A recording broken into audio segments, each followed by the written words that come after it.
이름. 생명을 가지고 인생을 펼치는 모든 사람들에게는 이름이 있습니다. 그렇다면 우리가 기억하고 있는 영광스러운 이름은 과연 어떤 이름일까요? 또한 명예스럽지 못한 불명예스러운 이름으로 기억되고 있는 이름은 과연 어떤 이름일까요? 인류 역사상 가장 많은 사람들의 이름이 등장하고 있는 책이 있습니다. 두 권을 대표해서 꼽자면 삼국지와 성경입니다. 삼국지에는 8천여 명의 이름이 등장합니다. 성경에는 3만여 명의 이름이 등장합니다. 여러분이 두 책 가운데 몇 사람의 이름을 기억하고 있는지 모르겠습니다. 퀴즈하는 퀴즈 하나 할까요? 사람들이 성경에 있는 이름을 많이 가져와서 자기의 이름으로 사용할까요? 아니면 삼국지에 있는 이름을 가져와서 자기의 이름으로 사용할까요? 어느 책의 이름이 더 많이 사용됩니까? 성경이죠.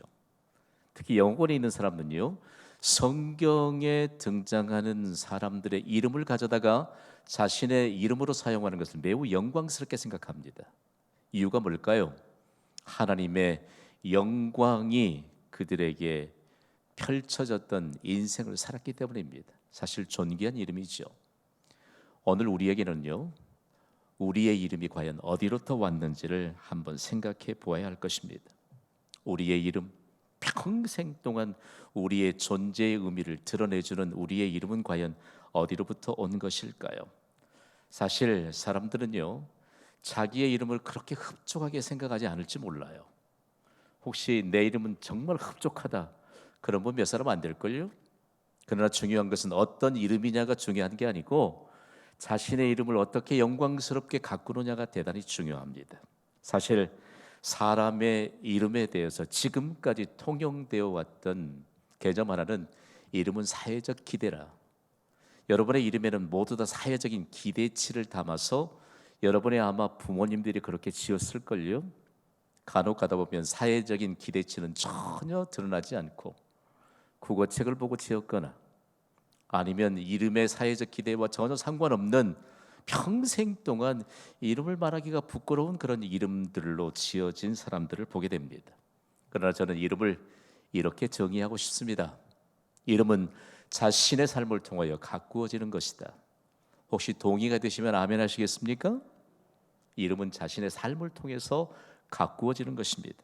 그렇다면 무엇보다 자신의 삶을 통해서 영광스러운 이름으로 가꾸어야 되는데, 우리가 서로 이름을 부르면서 그리고 이름으로 각기 인격체로서 아는 것을 표현하잖아요. 다른 사람의 이름을 잘 불러야 합니다. 다른 사람의 이름을 잘 부르는 것이 대단히 중요한 일입니다. 여러분, 제 이름 아시죠? 가끔 다른 곳에 순서를 맡아서 말씀을 전하러 가보면 제 이름이 엉뚱하게 기록이 돼 있어요. 김반석 목사 이렇게 기록돼 있어요. 생각지도 않고, 아, 이분은 목사님이니까 반석 같은 믿음으로 세상에 드러나기 위해서 반석으로 지었나 보다. 내 이름은 분명히 따로 있잖아요. 아, 그러면 내 이름이 틀렸는데 기분이 좋을 리가 없지요.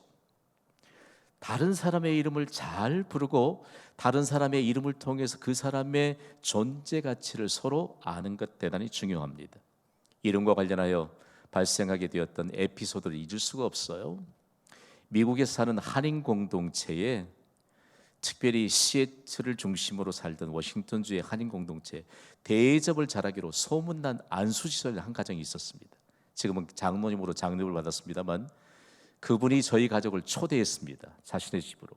음식을 얼마나 잘 준비했는지. 그 집을 방문해 보니까 이민 오면서 함께 오신 연세가 지긋한 어머님이 계세요. 그리고 미국에서 출생한 손주들이 있습니다. 큰아이가 사내 아이였는데 중학생이었습니다. 식사 도중에 할머니가 손자의 이름을 늘 불러요. 철수야! 그러면 이 녀석이 네 할머니 대답하니까 이것저것 심부름 시켜요. 저는 그때 감동을 받기를, 와서 미국에서 아이가 출생했는데 한국 이름인 철수라고 하는 이름을 가졌기 때문에 한국인으로서의 자존감이 높구나, 얼마나 감동을 받았는지 몰라요. 두 번째 방문했을 때 철수가 집에 있어요. 제가 불렀어요. 하이 철수 그랬더니 제게 조용히 다가와요. 그러더니 제 이름은 철수가 아니고 찰스입니다. 한국인 할머니들이 영어 이름을 가진 손주들의 이름을 부르는 것 대단히 어렵습니다. 그러기에 할머니가 그냥 무턱대고 한국식으로 처음부터 지금까지 찰스를 철수라고 부르는 거예요. 그럼 자신의 이름을 잘못 불러주니까 못마땅하대요.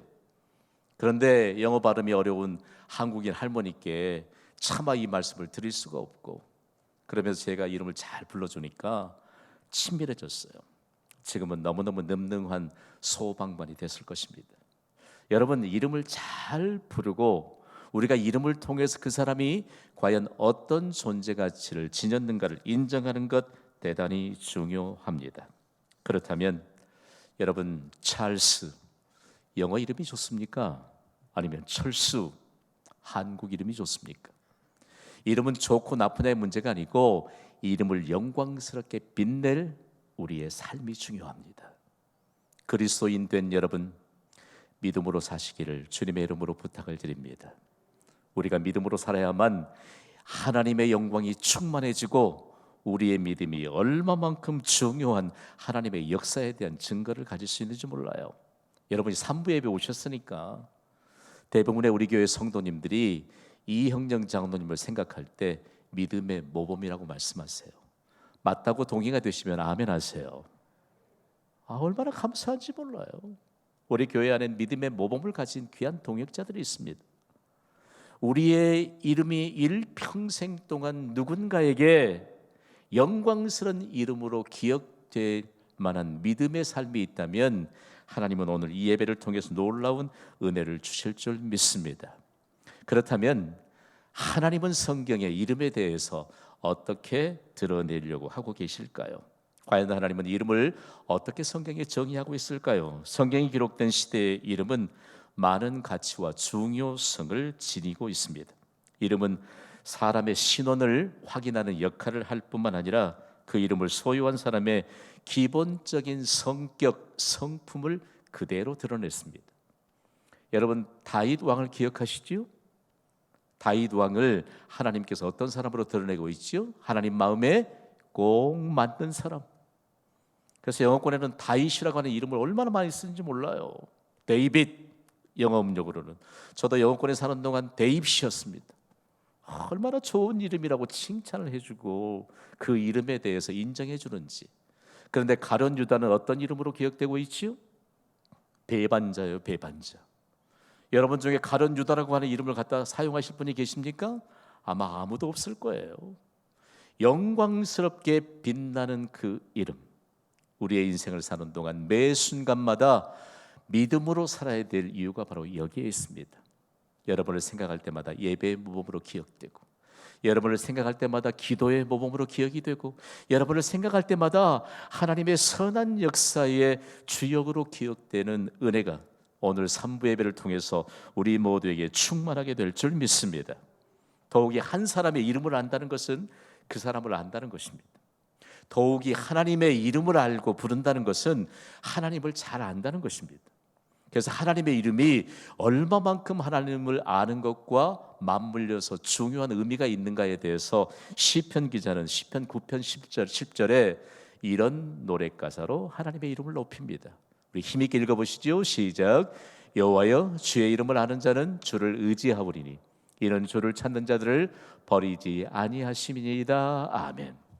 여러분, 하나님의 이름을 아시죠? 하나님의 이름을 부르시죠? 하나님을 의지하시기를 바랍니다.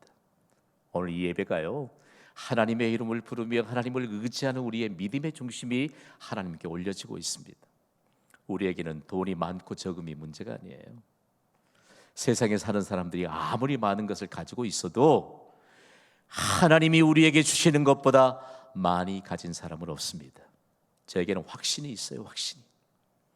오늘 하늘의 아름다운 보고를 주의 이름을 부르는 자들에게 열어서 안겨주시는 은혜가 있기를 주님의 이름으로 축복합니다. 대단히 중요합니다. 그러면서 하나님이 한 가지 경계하십니다.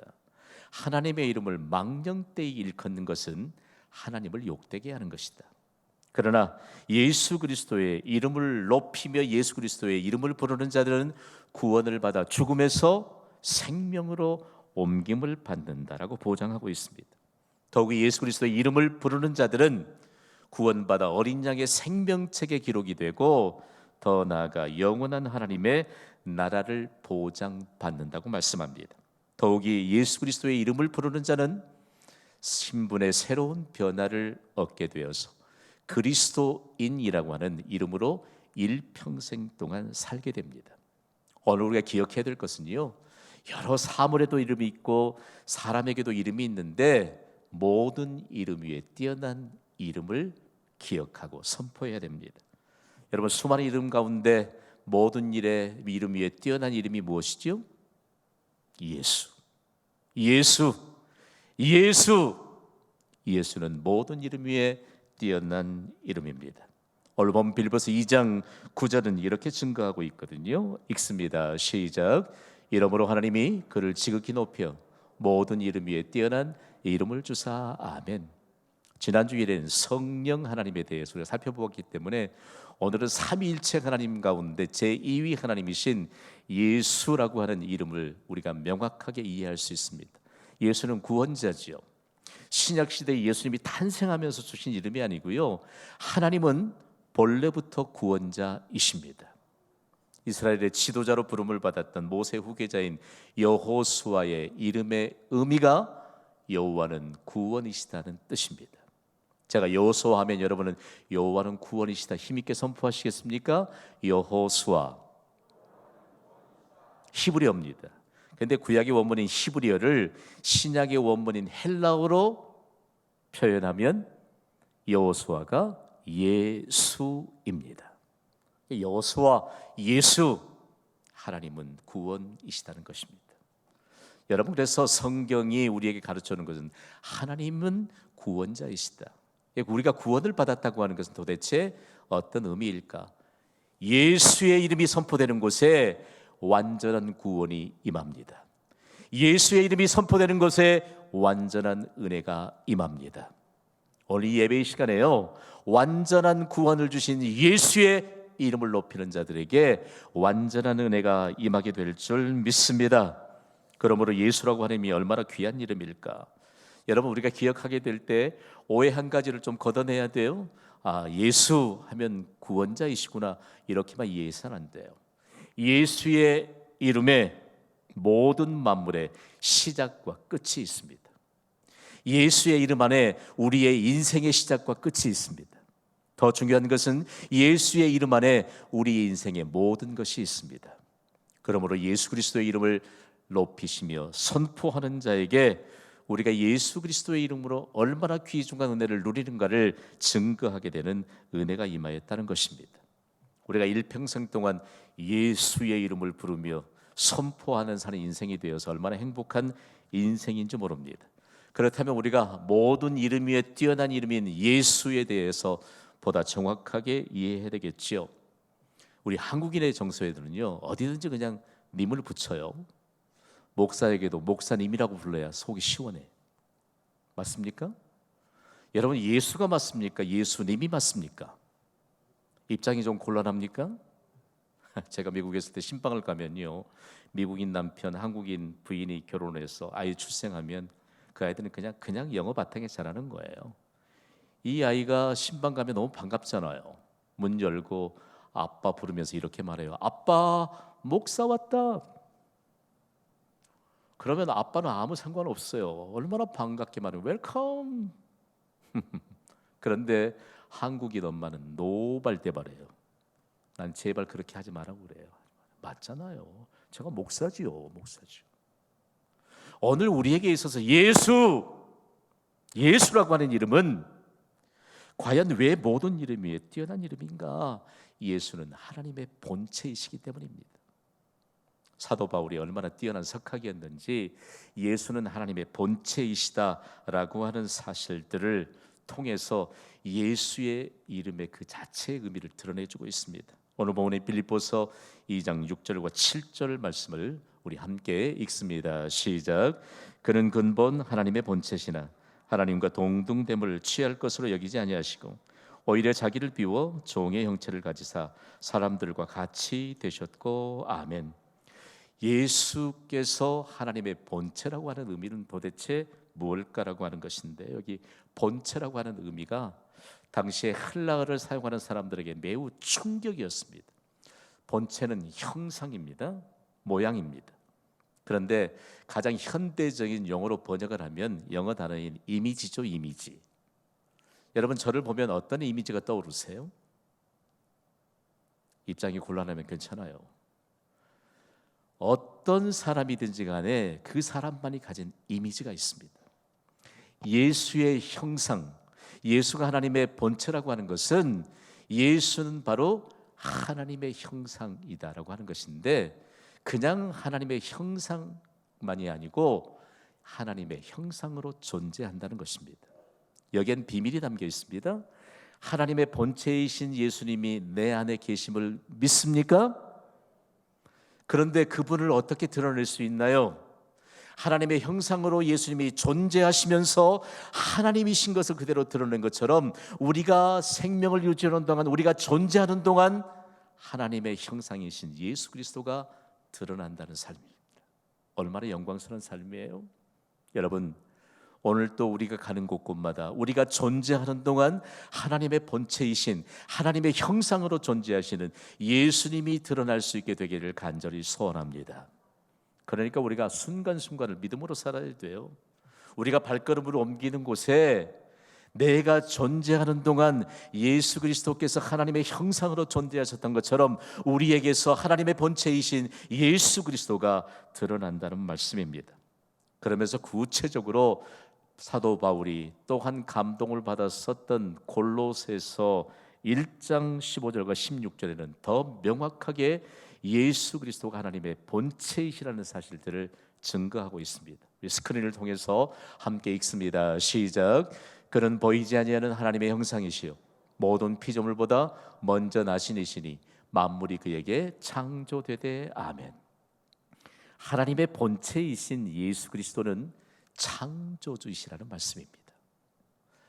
여기에 기록된 하나님의 형상이라고 다시 해석하고 있는 형상이라고 하는 단어가 인류 역사를 바꾸었습니다. 형상에 대해서 신약 성경의 원문인 헬라어는요, 에이콘이라고 하는 단어로 기록하고 있거든요. 에이콘이라고 하는 이 헬라어 단어에서 아이콘이라고 하는 영어 단어가 파생되었습니다. 요즘 현대인들은 아이콘이라고 하는 영어 단어를 쉽게 아마 이해할 것입니다. 컴퓨터 펼치시면 바탕화면에 무수히 깔려 있는 아이콘 클릭하면 본체가 드러납니다. 예수 그리스도를 클릭하면 하나님이 드러납니다. 예수 그리스도를 믿는 우리를 클릭하면 예수 그리스도가 드러납니다. 이 형상이라고 한 단어가 얼마만큼 역사에 파장을 미쳤는지요. 그래서 아이콘이라고 하는 가장 현대적인 용어인 이 단어를 가장 중요하게 우리의 마음에 좀 새겨야 돼요. 아이콘은 실체를 그대로 드러내주는 이미지입니다. 이미지.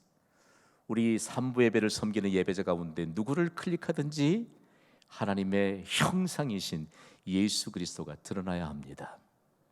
그래서 우리의 삶의 영역에요, 예수의 이름이 충만하게 될 때 세상에 가장 뛰어난 이름인 예수 그리스도의 이름이 선포되는 곳에 예수 그리스도의 능력이 임하게 되거든요. 저는 예배 때마다요, 오늘 3부 예배도 강력한 치유의 역사가 일어나게 될 줄 믿습니다. 여러분이 고통스럽게 안고 있는 모든 문제가 해결되는 형통의 은혜가 임하게 될 줄 믿습니다. 중요해요.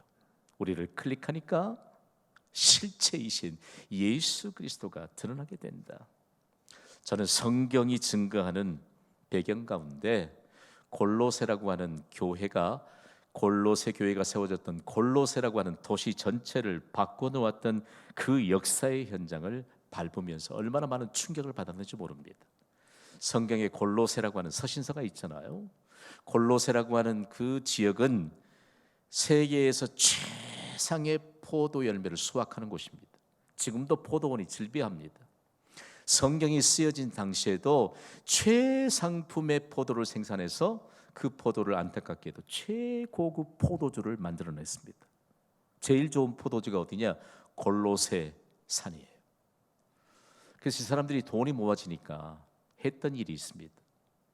하루 종일 밤새도록 포도주를 마시면서 흠뻑 취하는 것입니다. 그 다음 날은 포도주에 흠뻑 취해서 늦게 일어날 수밖에 없습니다. 여러분 그거 아세요? 포도주에 취하면 잘 안 깨어난대요. 그렇다고 임상 실험할 필요 없습니다, 여러분. 그러던 사람들이 그곳에 교회가 세워지니까 달라진 겁니다. 아이콘이라고 이 한 단어가 그래 우리를 클릭하면 실체이신 예수 그리스도가 드러나야지. 한 사람 한 사람이 이제는 포도주에서 깨어나기 시작합니다. 그리고 그들이 밤새도록 발걸음을 옮겼던 술집이 아니요 술을 예비해 놓고 그들이 잔치를 벌였던 그곳이 아니요 교회를 오르면서 내리는 길이 축복의 길로 역사적인 증거가 되었습니다. 오른쪽에 있는 사진이 골로새의 교회를 오르고 내리던 길입니다.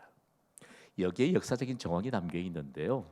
그동안 포도주가 유명했잖아요. 전 세계로 최고급 포도주를 수출하던 곳인데 이들이 포도주에서 깨어나더니 최상품의 포도주로 알코올이 없는 무알콜 포도즙을 생산해서 이방에 세워진 많은 교회의 성찬의 재료인 포도즙으로 공급하게 된 것입니다. 그러면서 그들이요 이전에 골로새에 사는 사람들을 클릭하면 어떤 이미지를 드러나게 했느냐 따라합시다. 술에 취한 사람들. 아니 세상에 우리 산부 예비자들 아무리 클릭해도 술에 취한 사람들과는 거리가 멀잖아요. 그런데 골로새라고 하는 지역에 사는 사람들이 이제는 이 형상 실체를 드러내는 에이콘이라고 하는 한 단어 때문에 예수 그리스도의 실체를 드러내더니 이제는 작은 예수라고 하는 이미지를 갖게 되었습니다. 저는 그 땅에서요 그 땅을 밟으면서 이런 진귀한 역사들을 담고 있는데 경신교회를 통해서 광주광역시에 얼마나 신선한 충격이 계속되겠습니까? 여러분들로 말미암아 작은 예수라고 하는 실체를 드러내는 은혜가 있기를 주님의 이름으로 간곡히 부탁을 드립니다. 그러면서 실제적으로요 얼마만큼 중요한 예수 그리스도의 이름에 관해서 오늘 본문이 증가하고 있는지 모릅니다. 다음으로 예수는 모든 무릎을 꿇게 하는 능력의 이름입니다. 오늘 본문인 빌립보서 2장 10절은 이렇게 기록하고 있습니다. 읽습니다. 시작. 하늘에 있는 자들과 땅에 있는 자들과 땅 아래에 있는 자들로 모든 무릎을 예수의 이름에 꿇게 하시고 아멘. 여러분 어디든지 사람들을 차별했던 그 시대는 있습니다. 우리나라에도 있었습니다. 좀 부끄럽지만 지금도 남아있는 나라들이 있습니다. 그런데 헬라 사람들이 차별화시키고 그리고 등급을 매기는 것에 익숙해 있던 그 사람들이 모든 사람들을 통해서 하늘에 있는 자, 땅에 있는 자, 땅 아래에 있는 자 어떻든지 하나님은 모든 무릎이라고 하는 이 한 단어로 모든 사람들을 인격적인 존재로 해석하고 있습니다. 인격적인 존재, 모든 사람들입니다.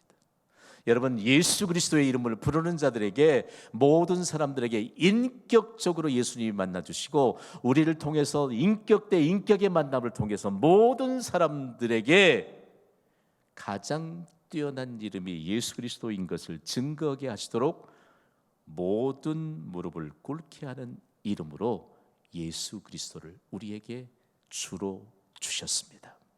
그러면서 부르게 하셨습니다. 예수 그리스도 이름을 불러야 돼요. 모든 이름이 그리고 모든 존재들이 무릎을 꿇게 되는 역사가 임하게 될 줄 믿습니다. 그러면 당시에 이 서신이 기록되게 될 때 어떤 것을 예견할 수 있느냐? 로마 제국이 통치하던 시대 아니에요? 로마 제국이 예수 그리스도의 이름 앞에 무릎을 꿇었습니다. 그때가 언제냐면 AD 313년입니다. 당시에 로마 제국의 황제였던 콘스탄티누스 황제가 예수의 이름 앞에 무릎을 꿇었습니다. 그리고 기독교를 로마 제국의 국교로 공인했습니다. 그 영향이 어디 있을까? 당시 로마 황제는요 부모도 로마 황제 이름 앞에 무릎을 꿇어야 했습니다. 자녀들은 물론이고 모든 백성들이 로마 황제 이름 앞에 무릎을 꿇지 않으면 생명을 보장받지 못합니다. 그런데 콘스탄티누스 황제의 어머니인 헬레나가 예수의 이름 앞에 무릎을 꿇었습니다. 그랬더니 그의 아들 로마의 황제가 예수의 이름 앞에 무릎을 꿇게 된 것입니다. 그러면서 그 증거를 지금도 로마에 남겨두었거든요. 로마에 가면 거룩한 계단 교회가 있습니다. 이 계단 교회 로비를 통과하면 28개로 된 대리석 계단이 있습니다. 이 계단이 어디로부터 왔게요? 예루살렘으로부터 왔습니다. 이 28개 계단은 다름이 아닌 빌라도 총독의 관저에 있던 계단입니다. 예수님이 사형 언도를 받던 그 순환의 날에 예수님이 오르셨던 계단이 대리석으로 된 28개의 계단입니다. 헬레나가 얼마나 깊은 신앙심으로 예루살렘에서 로마에까지 옮겨 놓았는지 모릅니다. 한 국가의 황제가 예수의 이름 앞에 무릎을 꿇은 증거입니다. 한 사람이 예수의 이름 앞에 무릎을 꿇은 증거입니다. 그러나 이 계단이 공노주의를 태동시키는 잘못된 방향으로 흐르는 것을 아무도 부인할 수 없습니다. 그러나 로마의 황제도 예수의 이름 앞에 무릎을 꿇고, 그리고 한 사람 한 사람이 예수의 이름 앞에 무릎을 꿇었다는 사실에 대한 증거인 것입니다. 다음으로 예수는 모든 입으로 시인해야 할 이름입니다. 오늘 본문을 우리가 마음으로 받을 때 정말 가슴이 좀 뜨거워져야 돼요. 오늘 본문인 빌립보서 2장 11절은 이렇게 기록하고 있거든요. 읽습니다. 시작. 모든 입으로 예수 그리스도를 주로 시인하여 하나님 아버지께 영광을 돌리게 하셨느니라. 아멘. 성경은 참 중요한 진리를 통일된 표현법으로 우리에게 소개하고 있습니다. 모든 입, 여기에 모든 입은 언어를 말합니다. 영어로 언어를 말할 때 혀를 의미하는 tongue이라고 하는 단어를 쓰거든요. Every tongue. 모든 언어, 한 사람도 예외가 없습니다. 여기에 중요한 비밀이 담겨져 있는데, 언어를 구사할 수 있는 존재는 유일하게 하나님의 형상으로 지음받은 사람뿐입니다. 맞습니까? 여러분 말을 할 줄 아시죠? 그러면 여러분은 지적인 존재인 줄 믿으시기 바랍니다. 우리가 하나님을 닮은 존재로 지음받았다고 창세기는 1장에서 말하고 있습니다. 우리가 하나님을 왜 닮았느냐? 다름이 아닌 여러분 즐겨 드시는 사과 아시지요? 사과 보면 먹음직스럽잖아요. 그런데 사과를 칼로 반으로 쪼개 보면 서로 양쪽을 보니까 어때요? 닮았습니다. 사과를 반으로 자르고 보니 서로가 닮았다. 우리가 하나님을 닮아서 하나님을 대표하는 존재라고 하는 것은 말을 하기 때문입니다. 그래서 우리가 하나님을 대표하는 존재로 사는 것입니다. 그래서 하나님의 말씀을 듣는 것입니다. 그리고 우리가 말을 할 때 하나님의 말을 구사할 수 있는 믿음의 말을 하면서 살아가는 것입니다. 여기에 예수의 이름을 부르는 자들에겐 언어의 탁월한 능력과 권위를 더해 주시는 은혜가 있습니다. 오늘 우리가 깨달아야 될 얘기예요. 모든 입, 언어를 구사할 수 있는 지적인 모든 존재는 한 사람도 예외 없이 예수를 주로 시인하여 하나님께 영광을 돌려야 합니다. 우리의 가족들 다시 한번 돌아봅시다. 우리의 지인들 다시 한번 돌아봅시다. 말을 할 줄 알기 때문에 하나님은 닮은 존재요, 하나님을 대표하는 존재지만 하나님을 대표하는 존재로 살아가지 못하면 지옥의 심판으로 떨어지게 됩니다.